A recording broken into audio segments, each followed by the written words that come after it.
esta tarde. Colosenses capítulo 2, versículos 20 al 23, y damos lectura hacia la palabra del Señor. Pues si habéis muerto con Cristo en cuanto a los rudimentos del mundo, ¿por qué, como si vivieses en el mundo, os sometéis a preceptos tales como no manejes, ni gustes, ni aun toques, en conformidad a mandamientos y doctrinas de hombres, cosas que todas se destruyen con el uso? Tales cosas tienen a la verdad cierta reputación de sabiduría en culto voluntario, en humildad y en duro trato del cuerpo, pero no tienen valor alguno contra los apetitos de la carne. Amén. Oramos. Padre, vengo delante de tu presencia en estos momentos presentando mi vida. Necesito de tu gracia, necesito de tu sabiduría para poder comunicar tu palabra, Señor. Tú has inspirado tu palabra, Señor, para que nosotros la comuniquemos fielmente. Aquí hay un pueblo, Señor, que tiene necesidades espirituales, tiene grandes necesidades en su vida, Señor, y esa es la razón por la cual están aquí, Señor. Están aquí porque quieren escuchar tu voz, Señor. Y no tu voz de una manera audible, sino a través de tu palabra. Que seas tú, Señor, hablando a cada uno de los que están aquí presentes por medio de tu palabra, Señor. Que tú traigas salvación a aquel que la necesite. Que tú edifiques, Señor, a tu cuerpo, aquel cuerpo que tú compraste, Señor, con tu sangre, ese pueblo redimido y escogido. Que tú obres, Señor, en nuestros corazones en esta tarde. Si tu Espíritu Santo, Señor, no me acompaña en esta tarde, todo lo que yo diga simplemente son palabras al aire. Pero yo te pido, Señor, que tu Espíritu Santo sea conmigo de manera especial, Señor, en esta tarde. Que tú cubras mis labios, Señor, para poder comunicar tu palabra y que tú trabajes en los corazones que van a estar oyendo en esta tarde. Todo esto te lo pedimos en el nombre de tu Hijo amado Jesús. Amén y amén. Quiero leerles una historia. Tal vez para muchos de ustedes están un poquito familiarizados con la persona de Martín Lutero. ¿Cuántos aquí han escuchado de Martín Lutero? No estoy hablando de Martin Luther King, el líder afroamericano. Estoy hablando de Martín Lutero, un monje de la Iglesia Católica para eso de los 1400, 1500.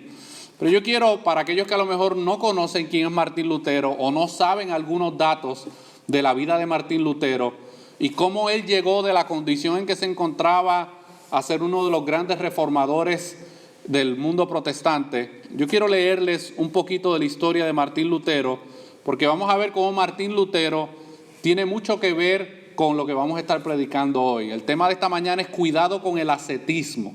Cuidado con el ascetismo. Y vamos a ver cómo el ascetismo fue parte de la vida de Martín Lutero. Preste atención, trate de imaginarse según yo vaya leyendo y vaya entendiendo lo que quiero comunicarle.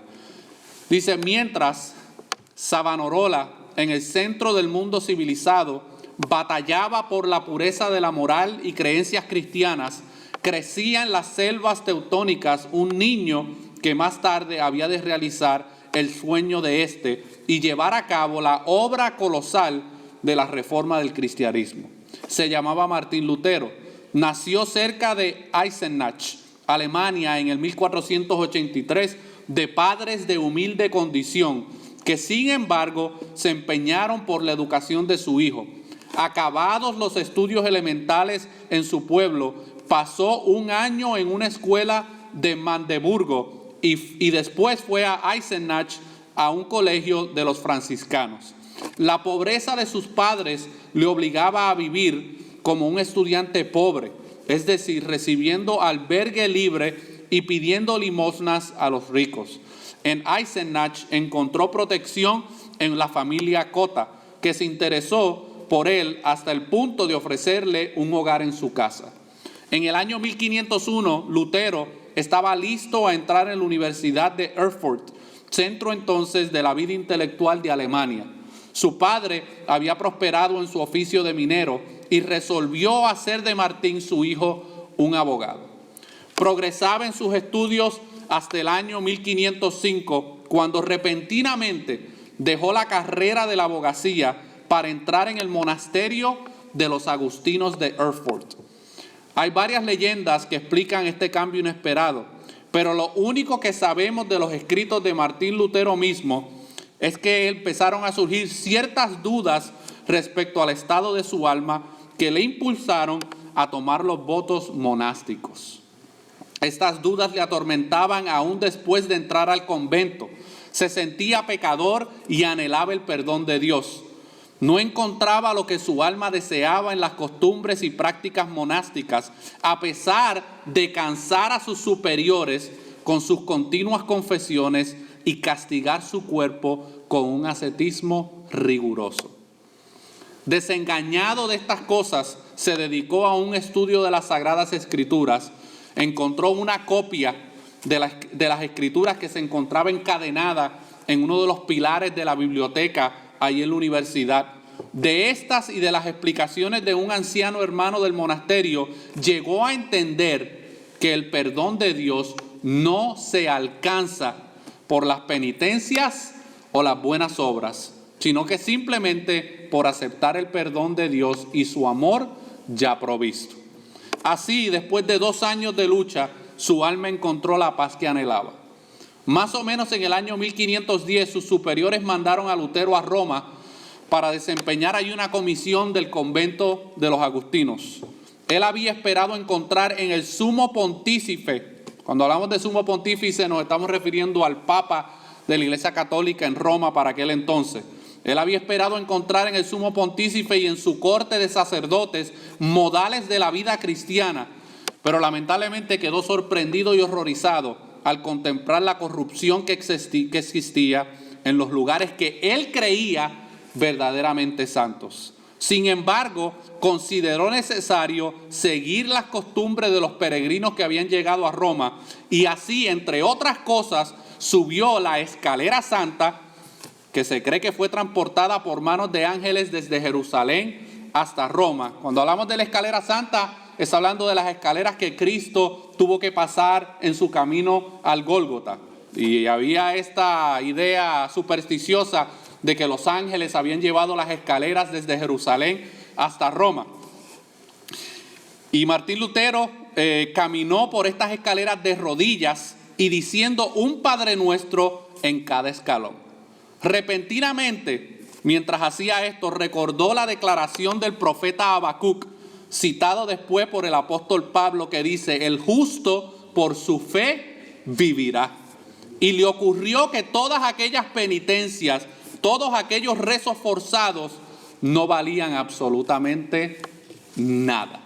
Sin embargo, no pensó de sí, sino como fiel hijo de la iglesia romana, y al regresar a su convento en el 1512, recibió el título de doctor de la Sagrada Escritura en su Universidad de Erfurt y aceptó el profesorado de teología en la recién fundada y pequeña Universidad de Wittenberg. Al principio de su actividad como profesor, Lutero enseñaba la misma teología que había aprendido en Erfurt. La única diferencia entre él y los demás profesores era de que él basaba los dogmas en la experiencia más bien que en principios filosóficos o autoridad del Papa o de la Iglesia. Pero poco a poco vino a entender que era imposible reconciliar sus principios con la teología romana. Así pasaron 5 años. En el 1517 llegó cerca de Wittenberg un fraile llamado Juan Tetzel, recogiendo dinero para acabar la construcción de la iglesia de San Pedro en Roma, dando indulgencias en cambio con autorización del mismo Papa y del arzobispo de Mainz. Juan Tetzel afirmaba que cada vez que se oía sonar el dinero al caer en la caja de recaudación, se libraba un alma del purgatorio. El pueblo entendió que se compraba no solo el perdón de los pecados, sino aún el derecho de pecar durante unos días futuros. Doctrina que soltó todos los lazos de la inmoralidad. Imagínense, están ofreciendo una indulgencia, un papel, para que la gente no solamente obtenga el perdón de sus pecados, sino que también pueda seguir viviendo una vida de pecado, porque tenía una indulgencia, un papel autorizado por el Papa que le autorizaba a seguir pecando. Lutero conoció el desastroso efecto de la venta de las indulgencias por medio del confesionario e indignado escribió sus famosas 95 tesis, clavando lo escrito en las puertas de la iglesia del castillo de Wittenberg el día antes del Día de Todos los Santos, para que fueran leídas por los que llegaran a la celebración de ese día. No se me desconecte, estamos terminando. En estas tesis, Lutero sostuvo que el Papa no puede absolver sino los castigos que él mismo hubiese impuesto y que estos no se extienden más allá de la muerte. Que la absolución se debe a todos los penitentes y que ésta no es indispensable. Más valen las obras de piedad y de misericordia, decía Lutero. Martín Lutero le escribe al Papa y le pregunta: ¿por qué el Papa no libra a todas las almas de una vez del purgatorio? Si es que de veras tiene este poder, movido de compasión por sus sufrimientos, en lugar de sacarlas poco a poco por dinero. Estas tesis luego precipitaban una gran discusión que aumentó en intensidad durante unos 3 años. En este tiempo, Lutero se alejaba paulatinamente del dogma católico romano, mientras su comprensión de las grandes verdades evangélicas se aclaraba cada vez más.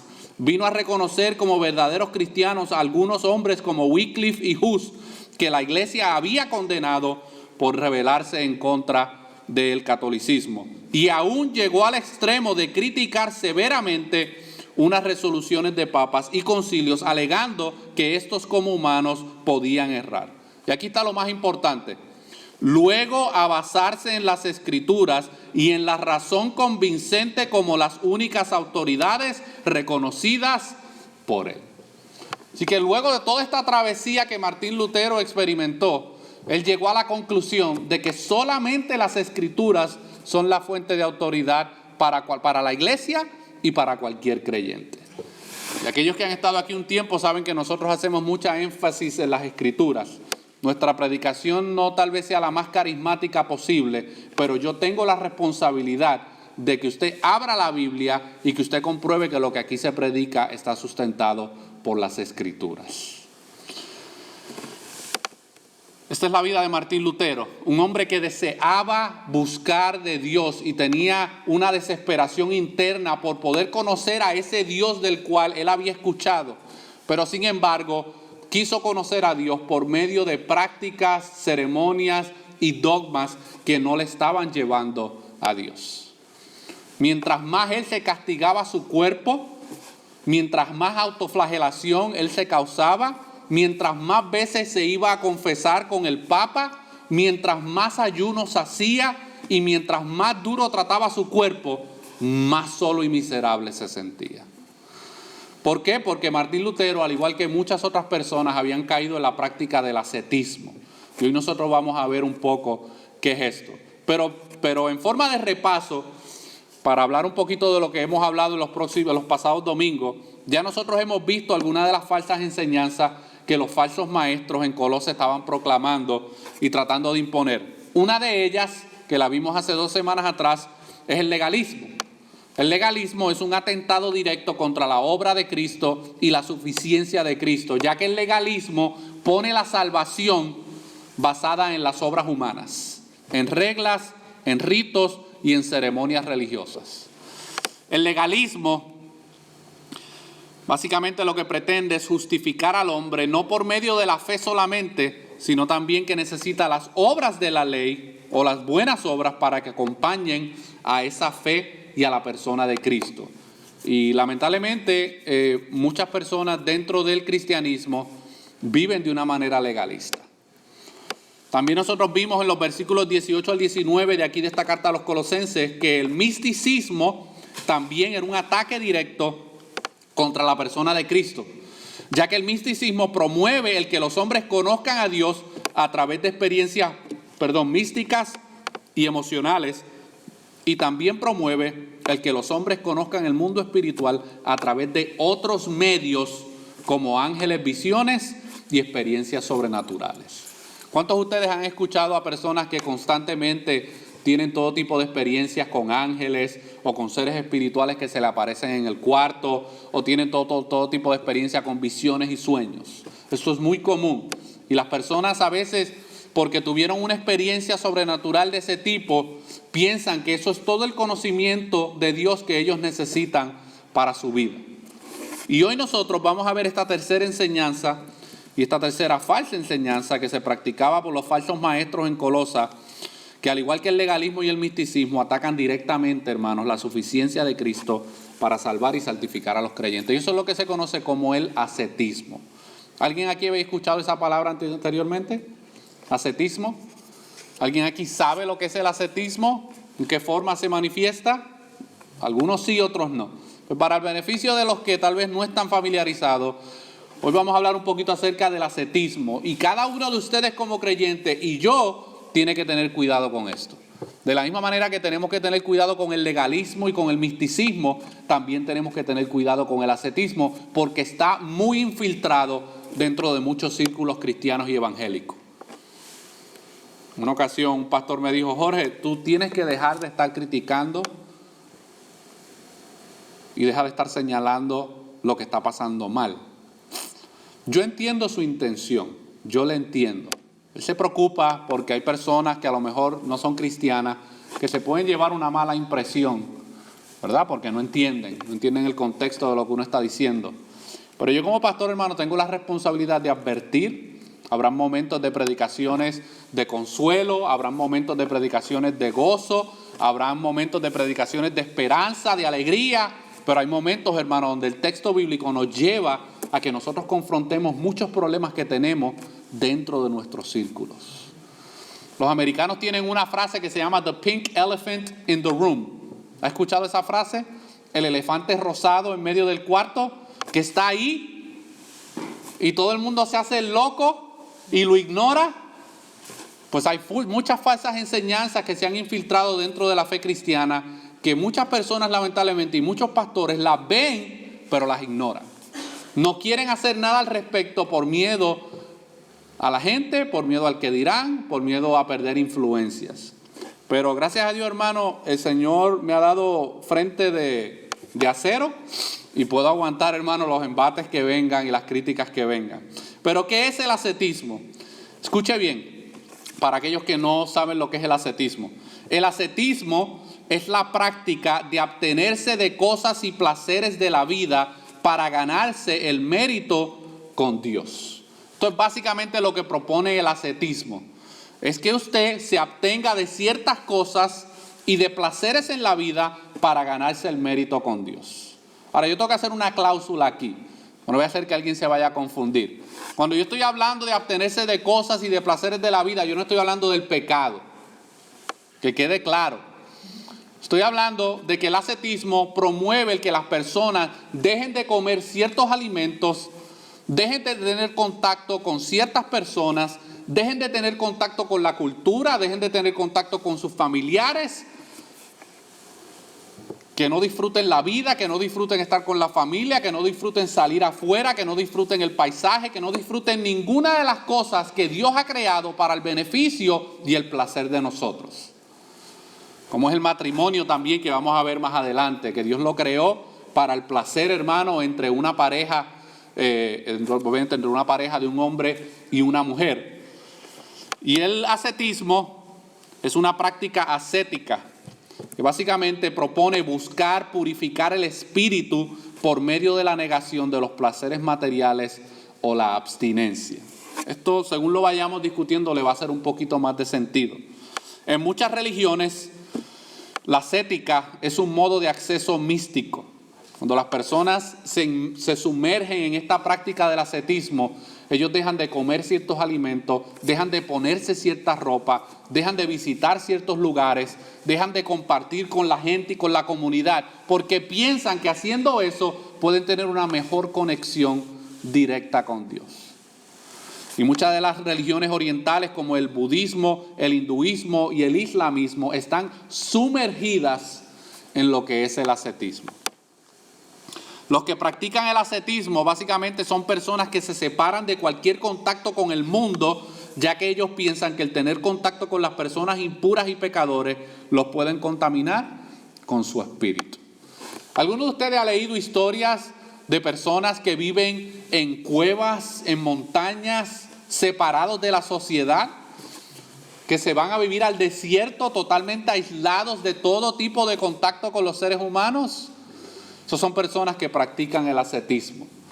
Y vamos a ver cómo a través de la historia se fueron desarrollando lo que hoy conocemos como los conventos lo que conocemos como los monasterios, todas esas cosas que aparentan ser muy espirituales y muy religiosas, lo único que están promoviendo es el ascetismo, porque la gente que se mete a eso, piensan que a través de esas cosas ellos pueden tener una relación más cercana con Dios. Y los ascetas se abstienen de comer ciertos alimentos, practican de una manera desmedida los ayunos, y tengo que añadir ese énfasis, de una manera desmedida, porque la fe cristiana no está en contra de los ayunos. Inclusive yo pienso que algunos de nosotros deberíamos ayunar un poquito más, por razones médicas, ¿verdad? Porque el ayuno nos ayuda a limpiar el sistema y nos ayuda a eliminar toxinas, pero también podemos sacar un ayuno de una manera personal para poder tener comunión con Dios, poder estar un tiempo con Dios. No estamos en contra del ayuno. El problema con el asceta es que practica de una manera desmedida los ayunos, porque piensa que mientras más ayune, más espiritual va a ser. Los ascetas pasan muchas horas en la soledad y en el aislamiento, ya que ellos piensan que haciendo estas cosas podrán tener una vida espiritual más elevada y cercana a Dios. En muchos casos también practican la autoflagelación. ¿Sabe lo que es la autoflagelación? Autoflagelación, se golpean ellos mismos, tienen pedazos de tela de cuero con clavos y con otros materiales cortantes, y ellos se cortan el cuerpo, se castigan el cuerpo porque piensan que Dios va a tener más misericordia de ellos por ellos hacer esto. Por ellos dañarse su cuerpo y causarse dolor, Dios va a tener más misericordia de ellos y va a estar más cercanos a ellos y van a tener una vida espiritual más cercana a Dios. También practican la mutilación y el duro trato del cuerpo. Si usted va a las Filipinas, hay una fiesta en las Filipinas que se celebra todos los años, especialmente para la época de Semana Santa. No sé si han visto el video por televisión, donde comienzan a cortarse por las calles y la sangre, hermanos, se vuelve en las calles todo un baño de sangre. Luego terminan crucificándose algunos, porque ellos piensan que a través de experimentar el dolor y recrear lo que Cristo hizo, hermano, por nosotros, ellos pueden entonces tener un acceso más cercano a Dios. Algunos ejemplos del ascetismo a través de la historia de la iglesia: en los primeros años después del cristianismo, los primeros 3 siglos, se desarrollaron grupos como los Padres del Desierto. Estos fueron unos cristianos que dijeron: vamos a separarnos de todo contacto humano y nos vamos a ir a vivir al desierto. Y allá vamos a buscar a Dios, allí en el desierto, separado de todo y de todos. También están los ermitaños. ¿Ha escuchado de los ermitaños? Personas que se aíslan de la sociedad y se van a vivir a una cueva o se van a vivir a un monte o a una isla separado de todo contacto. Y también están los famosos anacoretas. Le estoy dando estos ejemplos para que luego usted pueda investigar un poco de información acerca de ellos. Pero todos estos grupos básicamente persiguen encontrar una unión mística con Dios a través de una vida de silencio y austeridad. ¿Alguien aquí tiene algún familiar que es sacerdote o monja? ¿Alguna vez alguien aquí quiso meterse a monja o a sacerdote? Ok. Algunos sí, pero se quedan calladitos para no poner en evidencia. Amén. Así que los primeros siglos hasta el día de hoy, esto ha estado muy presente, hermano, en la vida religiosa, no solamente dentro de la fe cristiana, sino también en muchos círculos religiosos alrededor del mundo. Pero acompáñeme ahora, hermano, al versículo 20 de Colosenses capítulo 2. Colosenses capítulo 2, y vamos a empezar a exponer, hermano, lo que Pablo está diciendo aquí. Ya Pablo habló acerca del legalismo, habló acerca del misticismo, ahora va a comenzar a hablar acerca del ascetismo. Y Pablo comienza en este versículo 20 de la siguiente manera. Dice: pues si habéis muerto con Cristo en cuanto a los rudimentos del mundo, ¿por qué, como si vivieses en el mundo, os sometéis a preceptos tales como no manejes, ni gustes, ni aun toques? Pablo comienza en este versículo 20 haciéndole unas preguntas a estos creyentes en Colosa, y son las mismas preguntas que Dios nos hace hoy a nosotros. Y él comienza haciendo una declaración, Y es como una pregunta un poco sarcástica de parte de Pablo. El apóstol Pablo quiere llamar la atención de estos creyentes en Colosa que se habían dejado influenciar por el ascetismo también. Y él les recuerda ahí en el versículo 20 que ellos habían muerto con Cristo. Dice el versículo 20, pues si habéis muerto con Cristo. Esa palabra, pues si habéis, es una expresión un poco sarcástica. Pablo lo que quiere hacer es poner a pensar a los colosenses y llevarlos a que cada uno de ellos reflexione y se dé cuenta si realmente ellos son cristianos y si realmente ellos habían muerto con Cristo. ¿Y qué significa esto de muerto con Cristo? Porque todos nosotros, si somos creyentes en Cristo, hemos muerto con Cristo. Y alguien dirá, no, pero yo, hermano Jorge, ¿cómo te va a decir que estoy muerto? Si yo estoy aquí vivo y lo estoy viendo usted. No estamos hablando de términos físicos, estamos hablando en términos espirituales, hermano. ¿Qué significa estar muerto con Cristo? ¿A qué se refería Pablo cuando hizo esta expresión? Esto significa que los creyentes ahora, usted y yo y todos los creyentes a través de la historia, tienen una nueva identidad en Cristo. Y esta identidad no depende de ninguna ceremonia o práctica religiosa. La mayoría de las personas buscan tener una identidad con Dios, ¿cómo? Por medio de las ceremonias, por medio de las prácticas que parecen muy espirituales. Viven su vida totalmente alejada de Dios, pero como practican ciertas ceremonias religiosas que se han convertido en tradiciones, la gente piensa y se identifica con esas cosas. A la luz del Evangelio, hermano, y en la cruz, los creyentes han muerto al pecado y a su vida pasada, y es por eso que ahora nosotros somos una nueva vida en Cristo. Y eso es algo que usted se tiene que preguntar en esta mañana. ¿Es usted una nueva criatura en Cristo? ¿Usted ha muerto con Cristo? Si no, esto es una buena mañana para que reconozcas a Cristo en tu vida y puedas morir a tu vida de pecado y puedas renacer a una nueva vida en Cristo. Esta nueva identidad y nueva vida en Cristo, escuche bien, no depende de los rudimentos del mundo. Por eso Pablo dice en el versículo 20, pues si habéis muerto con Cristo en cuanto a los rudimentos del mundo. ¿Y qué es lo que Pablo se refiere con los rudimentos del mundo? Los rudimentos del mundo son todas aquellas cosas, creencias y prácticas que pretenden llevar a los hombres a ganarse el favor de Dios y la salvación por medio de las obras personales. Esto era lo que Martín Lutero estaba persiguiendo. Él estaba buscando el perdón de Dios y la salvación de su alma, pero lo estaba haciendo por medio de prácticas religiosas, por medio de ritos y por confiar en sus buenas obras. Y yo le puedo garantizar que algunos de ustedes están tratando de hacer lo mismo. Están tratando de encontrar el favor de Dios, están tratando de encontrar el perdón de Dios, están tratando de encontrar la salvación por medio de sus buenas obras. Debido a que la salvación, hermano, es solo por gracia y solo por la fe, es un peligro para cualquier creyente el querer regresar a tratar de vivir una vida espiritual por medio de estas cosas. Algunos ejemplos de esos, cosas que a veces hay cristianos que hacen, que ellos no entienden, yo sé que lo hacen por ignorancia, pero muchas personas tratan de entrar al mundo espiritual por medio de la yoga. ¿Han escuchado el yoga? Hay personas que dicen, no, pero es que eso es un ejercicio, eso no tiene nada que ver. Son personas que no conocen el trasfondo del yoga.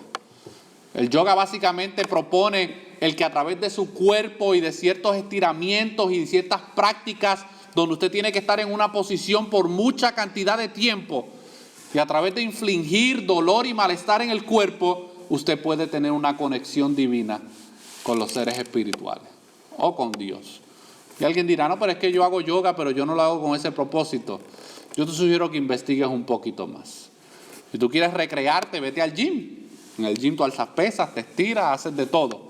Pero cuando tratan de incorporar, hermano, prácticas que vienen de contextos como el yoga, que viene del hinduismo y de prácticas ocultistas, es un peligro para la vida de cualquier creyente.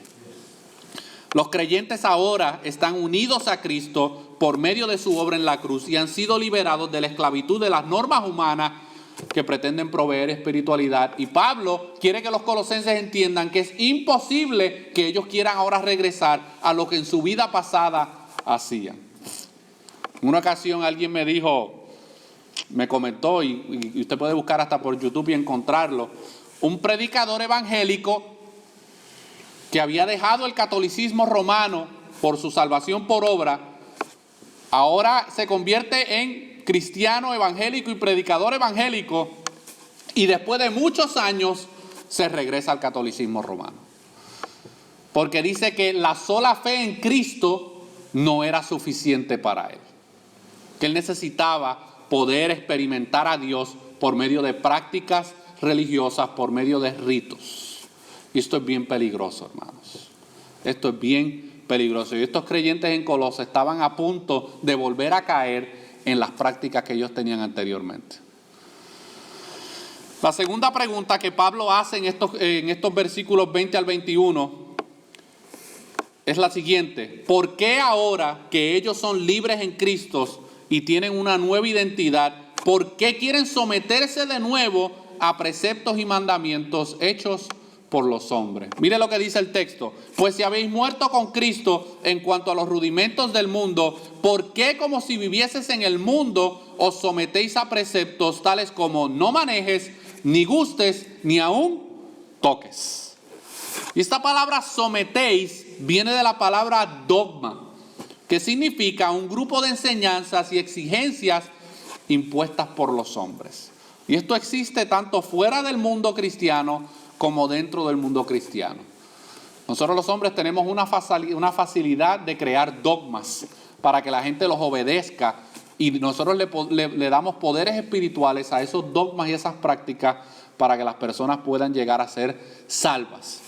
Y yo quiero que me acompañe a 1 Timoteo capítulo 4, versículos 1 al 5, porque vamos a ver algunas de estas dogmas que se han implementado hoy en día desde mucho tiempo atrás. Y miren lo que la Biblia dice acerca de ellas. 1 Timoteo capítulo 4, versículos 1 al 5.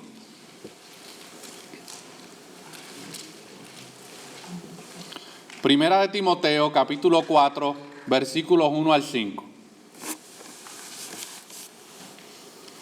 Vamos a hablar de algunos de esos dogmas, mandamientos de hombres. Porque eso es lo que es el ascetismo. El ascetismo lo que provee es un sinnúmero de dogmas y de ritos que la gente tiene que cumplir. ¿Lo tenemos?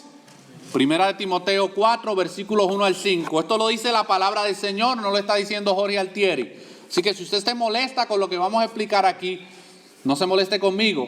Eso es un problema que usted tiene con la palabra de Dios. Miren lo que dice ahí el apóstol Pablo, inspirado por el Espíritu Santo. Dice: pero el Espíritu dice claramente que en los postreros tiempos algunos apostatarán de la fe. ¿Qué es apostatar de la fe? Apostatar de la fe es que tú habías aceptado la salvación solamente por medio de la fe y solamente por medio de Cristo, y ahora abandonas eso y te regresas a la salvación por obras. Eso es un apóstata, una persona que niega la salvación solamente por la fe. Después de haber intelectualmente haberla profesado, ahora la niega y la rechaza. Pero continúa diciendo el texto de estos apóstatas en la fe. ¿Cómo es que ellos llegan a convertirse en apóstatas? Dice ahí el versículo: escuchando a espíritus engañadores y a doctrinas de demonios. Así que un apóstata es una persona que se puso a escuchar a gente que no tenía que estar escuchando. A falsos maestros, a falsas enseñanzas que poco a poco fueron llenándole el oído y llenándole el corazón y la mente, hasta que llegó un día donde negó la fe que un día creía. ¿Y cómo son estas doctrinas de demonios que Pablo identifica aquí? Dice que estas doctrinas de demonios surgen por la hipocresía de mentirosos que, teniendo cauterizada la conciencia. Estos son hombres corruptos que tienen apariencia de religiosidad y de piedad, pero son hombres corruptos, tienen una mente cautivada a la mentira y al engaño. Pero vamos a ver algunos de estos dogmas y falsas enseñanzas que estos falsos maestros querían obligar a los creyentes a ejercer. Número 1, prohibirán casarse.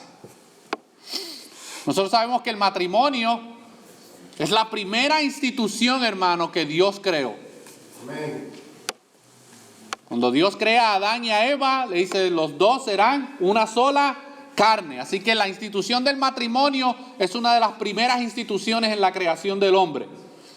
Y Dios la hizo para que una pareja, hombre y mujer, puedan, hermanos, vivir en armonía, amarse y gozar de su presencia unos con otros.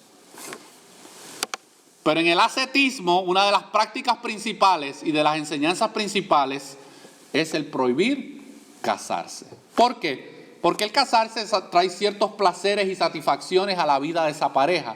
Y en la mente de un asceta, todo lo que signifique placeres tiene que ser rechazado y tiene que ser echado a un lado.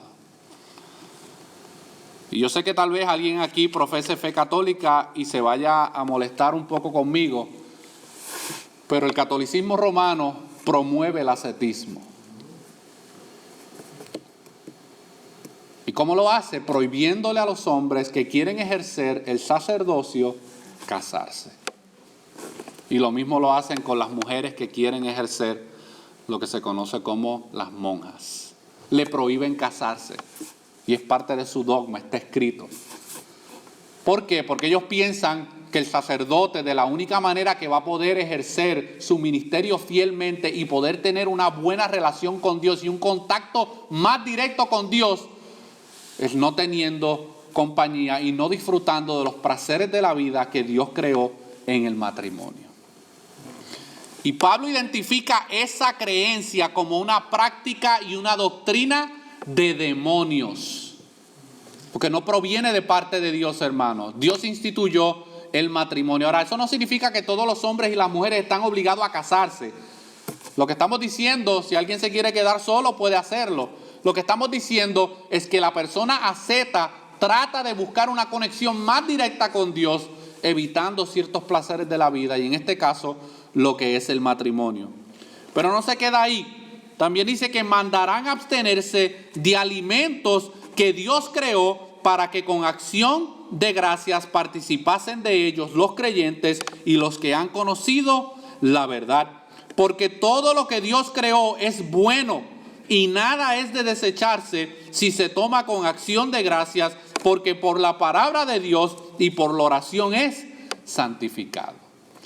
Y en muchos de estos conventos, en muchos de estos monasterios, en muchos de estos lugares donde hay personas que se aíslan y comienzan a practicar el ascetismo, ellos también prohíben la alimentación de ciertos alimentos. Y son muy estrictos, hermano. Hay historias de monjes y de personas ascetas que solamente comían granos de maíz. Por años, todos los días era lo único que comían. Otros llegaban al extremo de simplemente comer raíces de árboles. Y se abstenían de cualquier otro alimento, hermano, que Dios creó. Cuando en el huerto del Edén, Dios creó todos los árboles y todo el sistema de alimentación, y Dios le dijo al hombre que podía disfrutar de esas cosas que él había creado.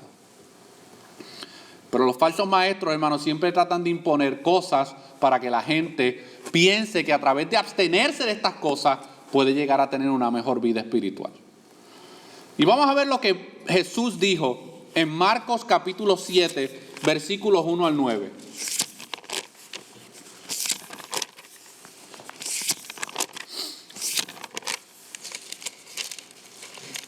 Marcos capítulo 7, versículos 1 al 9.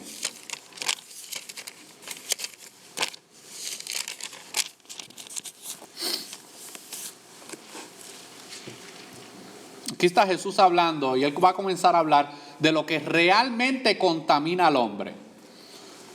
Porque en el contexto de Jesús también había un grupo de maestros en Israel que tenían esta mentalidad asceta y pensaban que absteniéndose de ciertos alimentos ellos podían tener un mejor contacto con Dios. Miren lo que dice ahí la palabra del Señor en Marcos capítulo 7 versículos 1 al 9. Este es Jesús teniendo una conversación con sus discípulos y con un grupo de fariseos. Dice, se juntaron a Jesús los fariseos y algunos de los escribas que habían venido de Jerusalén, los cuales viendo a algunos de los discípulos de Jesús comer pan con manos inmundas, esto es, no lavadas, los condenaban. Porque los fariseos y todos los judíos, aferrándose a la tradición de los ancianos, Si muchas veces no se lavan las manos, no comen. Tenían esta práctica de que no importa lo que hacían, se lavaban las manos. Comían algo, se lavaban las manos. Antes de salir de la casa, se lavaban las manos. Volvían a entrar a la casa, se lavaban las manos. Iban al mercado, se lavaban las manos. Iban al templo, se lavaban las manos. Porque para ellos, esas cosas de lavarse las manos, los iba a purificar. Y ellos iban a ser más limpios. Iban a poder tener una mejor relación con Dios por medio de esas limpiezas externas. Y aquí están los discípulos de Jesús comiendo sin haberse lavado las manos. Fíjense, estaban los fariseos así, hermano. Estaban rasgándose los vestidos. ¿Cómo es posible que estos discípulos que son judíos se atrevan a comer sin lavarse las manos? ¿Ve lo que lleva el ascetismo a una persona a creer? Los pone, hermano, en un yugo de querer agradar a Dios y poder conocer a Dios por medio de estas cosas que no tienen nada que ver. Esto es lo que la Biblia habla como rudimentos del mundo. Y miren lo que pasa en el versículo 4. Y volviendo de la plaza, si no se lavan, no comen. Y otras muchas cosas hay que tomaron para guardar, como los lavamientos de los vasos de beber y de los jarros y de los utensilios de metal y de los lechos. Le preguntaron pues los fariseos y los escribas a Jesús: ¿por qué tus discípulos no andan conforme a la tradición de los ancianos? Fíjense que no son mandatos bíblicos. Este asunto de lavar los platos y los utensilios y lavarse las manos cada vez que ellos iban a hacer algo, esto no está escrito en la ley de Dios. Este grupo de ancianos y de líderes religiosos de Israel, ellos habían creado estas normas y estas exigencias. Y por eso le preguntan: ¿por qué tus discípulos no andan conforme a la tradición de los ancianos, sino que comen pan con manos inmundas? Respondiendo él les dijo: hipócritas, bien profetizó de vosotros Isaías, como está escrito: este pueblo de labios me honra, mas su corazón está lejos de mí, pues en vano me honran, enseñando como doctrinas mandamientos de hombres. Porque dejando el mandamiento de Dios, os aferráis a la tradición de los hombres, los lavamientos de los jarros y de los vasos de beber, y hacéis otras muchas cosas semejantes. Les decía también: bien invalidáis el mandamiento de Dios para guardar vuestra tradición. Así que por lo general, los falsos maestros y los líderes que tienen las mentes cauterizadas se fijan mucho en lo externo. Cuando usted vaya a un sitio y le digan a las mujeres que usted se va a ir a las pailas del infierno por recortarse el pelo, o por no ponerse faldas hasta las rodillas, o por ponerse pantalla, o por ponerse maquillaje, usted está frente a un falso maestro. Por más apariencia de religioso que tenga, porque ha hecho de esas cosas mandamientos que no están en la palabra de Dios. Y usted tiene que discernir, usted tiene que estar alerta.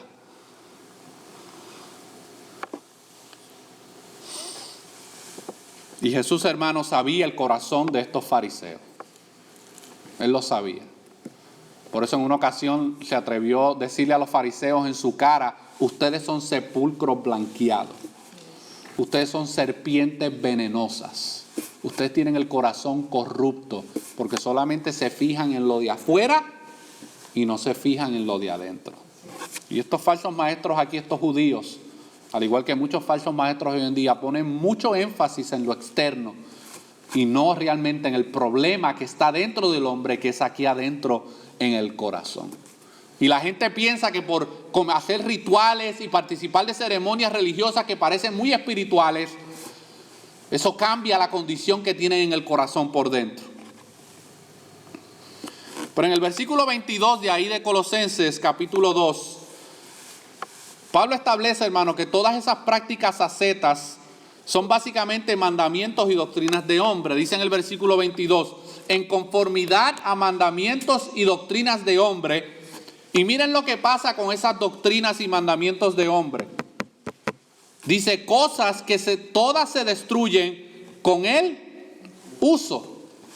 No tienen ninguna validez, son perecederas, no producen vida espiritual en nadie. Y Pablo reconoce que los mandamientos y las doctrinas hechas por los hombres son inútiles. Así se llamen bautistas, pentecostales, metodistas, wesleyanos, católicos, lo que usted le quiera llamar. Si son mandamientos de hombre, son prácticas inútiles, no producen vida espiritual. ¿Por qué usted cree que hay tantos líderes católicos, sacerdotes que terminan cometiendo actos vergonzosos con niños y niñas? Están en un monasterio todo el día practicando ciertos ritos y tradiciones. ¿Por qué terminan haciendo lo que están haciendo? Ahí Pablo lo contesta. Dice, tales cosas tienen a la verdad cierta reputación de sabiduría en culto voluntario. Si alguien quiere dejar de comer algo, que lo haga. Si alguien quiere dejar de ir a algún sitio, que lo haga. Si alguien quiere dejar de practicar cualquier cosa, que lo haga como culto voluntario.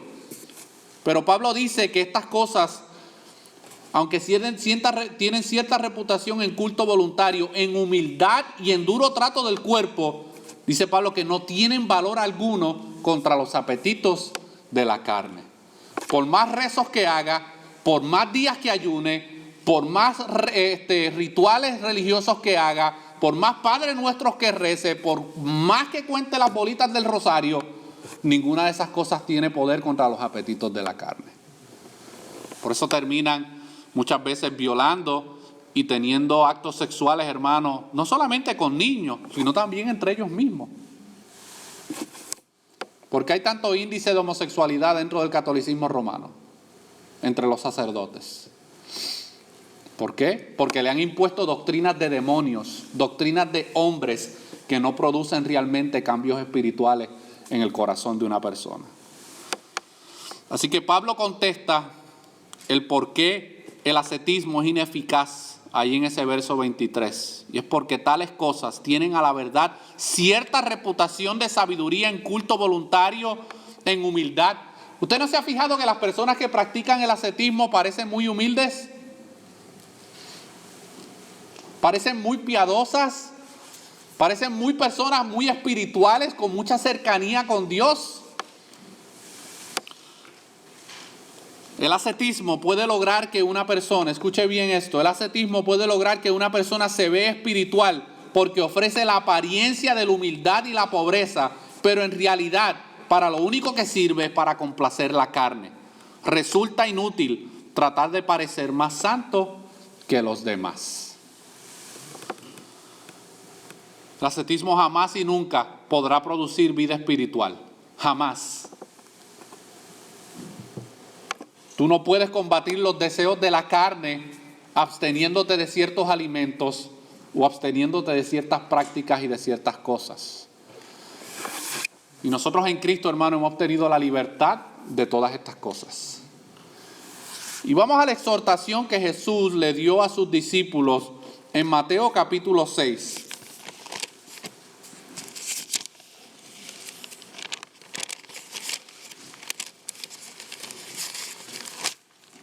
Mateo capítulo 6, versículos 16 al 18.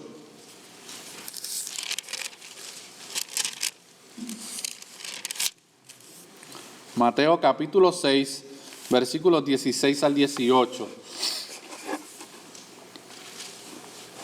Y miren las palabras tiernas y cariñosas que Jesús tiene aquí para los líderes de Israel. Hay gente que presentan a Jesús como si fuera un hippie y que Jesús nunca se atrevió a confrontar a nadie, Jesús nunca atacó el pecado de nadie, Jesús era todo peace and love. Y vamos a ver, hermano, cómo Jesús le responde a sus discípulos y le responde a un grupo de fariseos que está al lado de él. Miren lo que dice, versículo 16, cuando ayunéis, porque el ayuno era parte de las prácticas de los líderes de Israel, era una práctica común en el pueblo de Israel. Y Jesús no está en contra del ayuno, pero miren lo que Jesús sí está en contra. Dice, cuando ayunéis, no seáis austeros. ¿Tú sabes lo que significa la palabra austeros? La persona que es austera es una persona que se jacta externamente de lo que hace. aparenta ser muy humilde, aparentemente ser muy espiritual. Pero miren lo que dice ahí Jesús: cuando ayunéis, no seáis austeros como los hipócritas. ¿Y por qué eran hipócritas? Porque cuando ellos ayunaban, lo hacían de una manera física para que todo el mundo se enterara. Y dice, porque ellos demudan sus rostros, ponen cara de pobrecitos, ponen cara de pocos amigos, ponen cara de tristeza, ponen cara de soledad. Dice, porque ellos demudan sus rostros para mostrar a los hombres que ayunan. Cuando el propósito del ayuno era simplemente una práctica personal de una persona con Dios. Pero ellos, hermanos, se paraban en las plazas y en las esquinas de Jerusalén y anunciaban a viento en popa de que ellos estaban ayunando. Pero continúa diciendo, de cierto os digo que ya tienen su recompensa. Porque las personas que se jactan públicamente de lo que hacen en su vida espiritual, ¿qué es lo que realmente están buscando? La aprobación de la gente y que la gente los mire y diga, wow, esa persona es muy espiritual. Se mandó 40 días de ayuno y oración. Y algunos hacen hasta DVD y documentales acerca de sus 40 días. Y créame que ya el quinto día están viendo visiones y sueños y ángeles se le aparecen en los cuartos.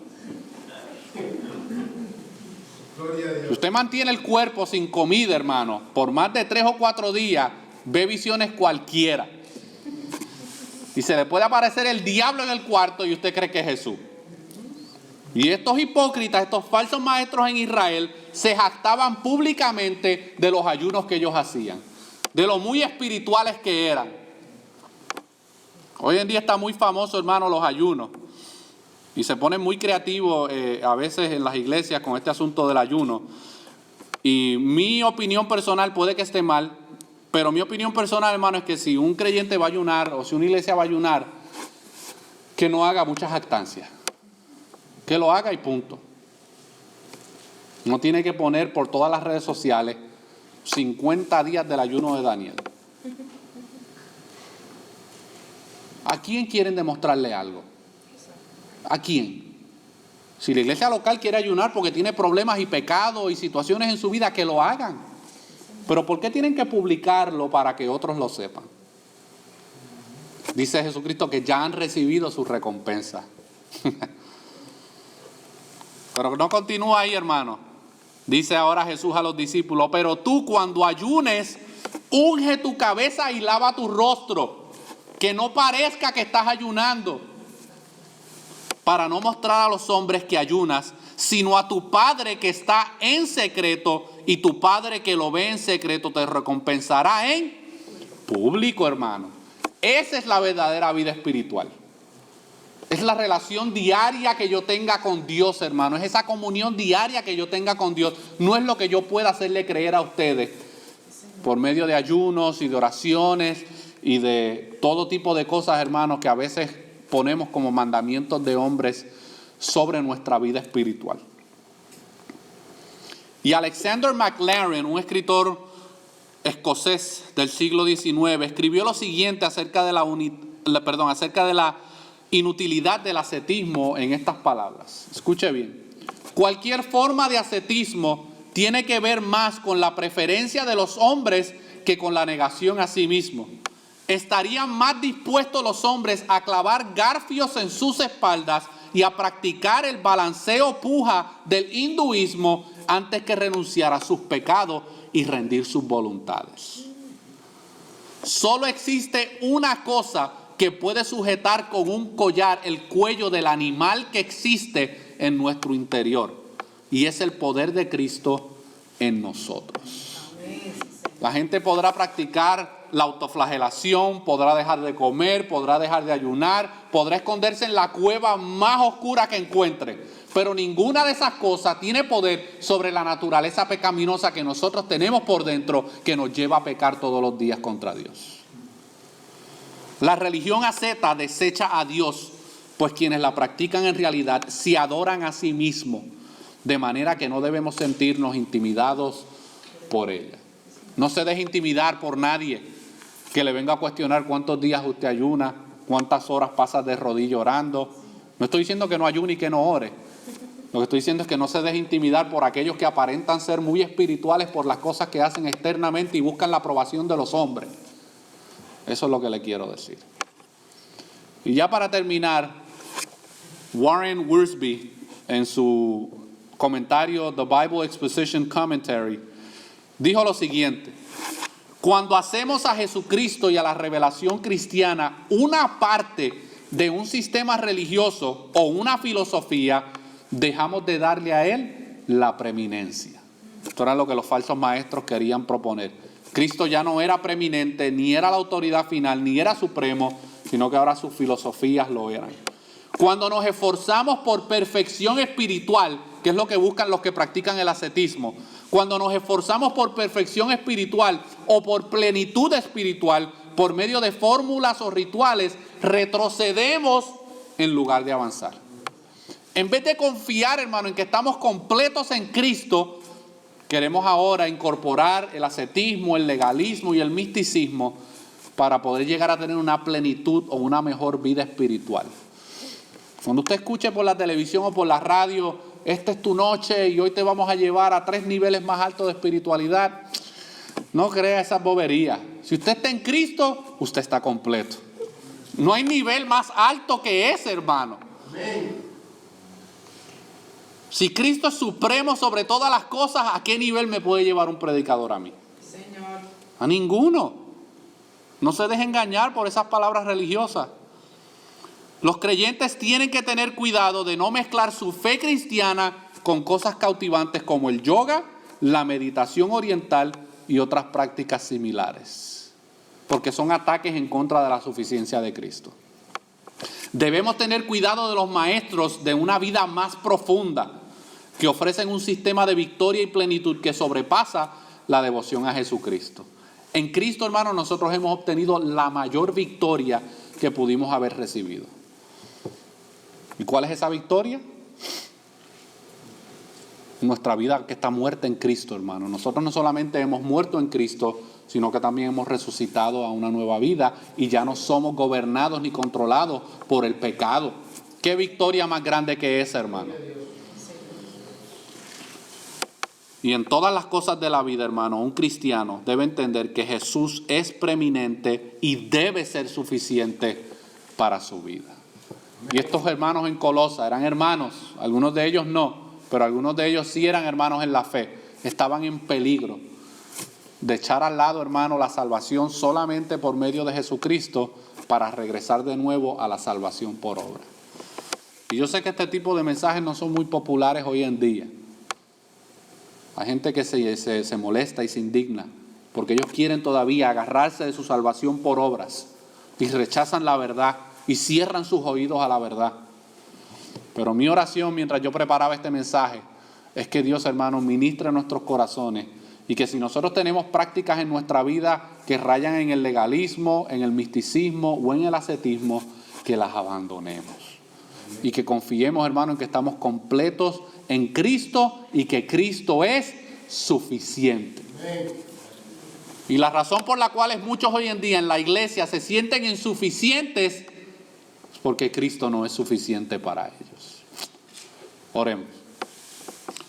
Señor, venimos delante de tu presencia en esta hora, Señor, reconociendo que si tú no obras, Señor, en los corazones por medio de la obra de tu Espíritu Santo, Señor, no haremos nada, no alcanzaremos nada, no lograremos nada.